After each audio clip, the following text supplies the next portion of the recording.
వశిష్ఠాయ నమః, శ్రీ సరస్వత్యై నమః, శ్రీ గురుభ్యో నమః. భక్తులారా, వాల్మీకి మహర్షి రచించిన శ్రీమద్ రామాయణం యథాతథంగా చెప్పుకున్నాం. ప్రతి శ్లోకం దాని అర్థం. ఇందులో భాగంగా నిన్నటి వరకు బాల, అయోధ్య, అరణ్య, కిష్కింధ, సుందర యుద్ధకాండాలు పూర్తి చేశాం. ఉత్తరాఖండ్లో కూడా 42 సర్గలు పూర్తి చేసి 41 సర్గ పూర్తి చేసి 42వ సర్గలో ఉన్నాం. ఇందులో కూడా 15 శ్లోకాల వరకు పూర్తి చేసాం. 16 నుండి కొనసాగిద్దాం. కొనసాగించే ముందు వాల్మీకి మహర్షిని ప్రార్థన చేసుకుందాం.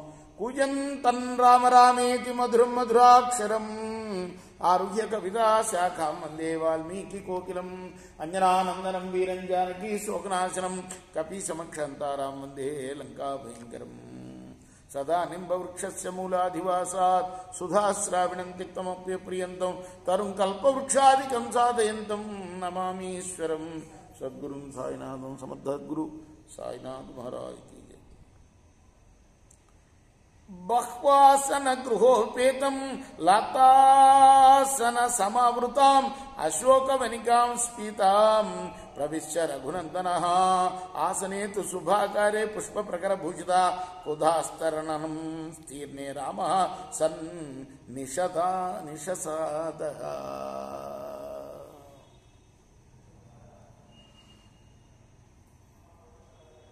రాముడు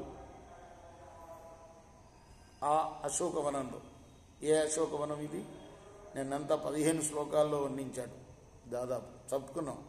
వాల్మీకి అయోధ్యలో ఉన్న అశోకవనం ఇది. ఎన్ని రకాల చెట్లు, ఆ చెట్ల పేర్లే 10 శ్లోకాల వరకు వచ్చినాయి. అన్ని రకరకాల చెట్లు, రకరకాలైన ఇప్పట్లాగానే అప్పుడు కట్టింగులు అవన్నీ కూడా ఉన్నాయి. ఎప్పటికప్పుడు కట్ చేసే వృక్షాలని కట్ చేసి మళ్ళీ కొత్త చిగుళ్ళని మొలకెత్తింపజేసే గార్డెనర్లు, వాళ్ళ పోషకులు, వన పోషకులు, వీళ్ళందరూ కూడా నియమింపబడి ఉన్నారట.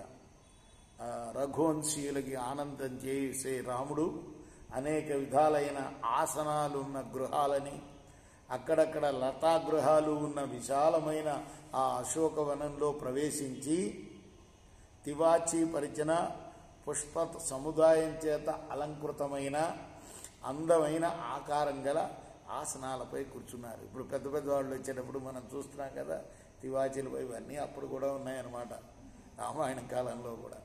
సీతామాదాయ హస్తేన మధుమైరేయ కంసుచి పాయయామాస కాకుత్సః శచీమివ పురందరః. అదొక రాజులు సేవించే మత్తు పదార్థం పేరు మైరేయకం అంటారు. దాన్ని కమ్మగా చేతిలో తీసుకొని ఎవరికి తాగించాడు? భార్యకి తాగించాట. ఆయన పోలికి కూడా ఇస్తున్నాడు. ఇంద్రుడు శచీదేవికి తాగించినట్టుగా తాగించాట. మాంసాని చ స్మృష్టాని ఫలాని వివిధాని చ రామస్యాభ్యపహారార్థం కింకరాస్తూర్ణమోహరణ. ఇక సేవకులు సిద్ధం చేశారట శుద్ధమైన మాంసాన్ని ఆయన తింటానికి. అలానే అనేక విధాలైన ఫలాల్ని కూడా అక్కడ సమకూర్చారు ఆ కింకరులు, అంటే వాళ్ళ సేవకులు. ఉపాన్ నృత్యంస్య రాజానాం నృత్య గీత విశారద అప్సరోరగ సంఘాస్య కిన్నరీ పరివారిత. కిన్నర స్త్రీలతో కూడిన నృత్య సంగీతముల యందు నేర్పుగల అప్సరస స్త్రీలు, ఉరగ స్త్రీలు, నాగకన్యలు అనమాట. ఉరగ స్త్రీలు అంటే వీళ్ళందరూ కూడా రాముడి దగ్గర నృత్యాలు చేశారు. దక్షిణారూప వచ్చస్య స్త్రీయ పానవ సంగత ఉపాన్ నృత్యంత కాకుత్సం నృత్య గీత విశారద. మంచి నేర్పుగల సౌందర్యవతులైన నృత్య గీతాలలో ప్రావీణ్యం గల, నాట్యంలో గానంలో కూడా ప్రావీణ్యం గల స్త్రీలు పానానికి వసులై రాముడి దగ్గర నృత్యం చేశారు. మనోభిరామ రామాస్త రామో రమయతాంబర రమయామాన ధర్మాత్మ నిత్యం పరమభూషిత. ఆనందం రమించడం అంటే, రమింపజేయడం అంటే ఆనందింపజేయడం అన్నమాట.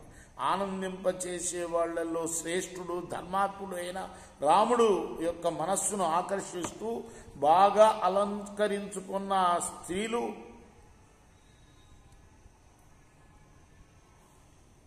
ఆయన్ని ఆనందింపచేశారు.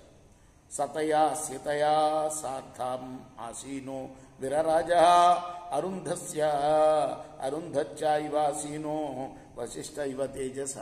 సీతతో కూడి కూర్చున్న రాముడు ఎలా ఉన్నాడంటే అరుంధతితో కూర్చున్న వశిష్ఠుల్లాగా ఉన్నాడు. రేపు మనం 24వ శ్లోకం నుండి కొనసాగిద్దాం. కృష్ణార్పణమస్తు. సాయి కృష్ణార్పణమస్తు.